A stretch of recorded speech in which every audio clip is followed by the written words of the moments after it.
అడుగుతున్నది ఒకటే, గ్రామాలని కంప్లీట్గా మౌలిక వసతులను కల్పించడానికి ఒక ప్రత్యేకమైన ప్రణాళిక ఉండాలి.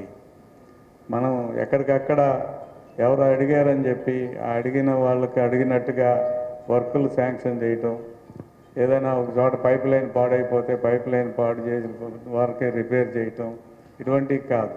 డ్రైనేజ్ కానీ లేకపోతే అండర్ గ్రౌండ్ డ్రైనేజ్ ఇస్తారా, లేదా మామూలు డ్రైనేజ్ ఇస్తారా, మంచినీటి సౌకర్యం సోర్స్ ఎక్కడ ఉంది.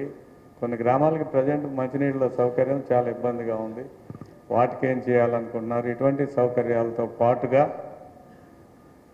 ఒక డిపిఆర్ తయారు చేసి ప్రతి గ్రామానికి అవసరమైన మౌలిక వసతులు ఏంటి, ఎంత అవుతాయి, దానికోసం ఎంత ఖర్చు పెట్టబోతున్నారు.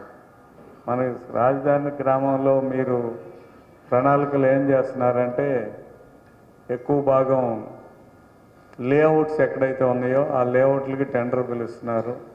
లేఅవుట్ ఇంప్రూవ్మెంట్, డ్రైన్ కానీ, రోడ్డు కానీ, వాటర్ ఫెసిలిటీ కానీ, ఎలక్ట్రిసిటీ కానీ, ఇతర సౌకర్యాలు ఏవైతే ఇస్తున్నారో అవి ఇస్తున్నారు.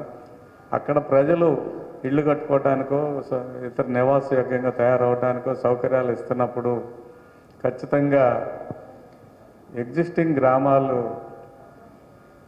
రాజధానికి ధీటుగా లేదా సరి సమానంగా తయారవ్వాల్సిన బాధ్యత ఉంది.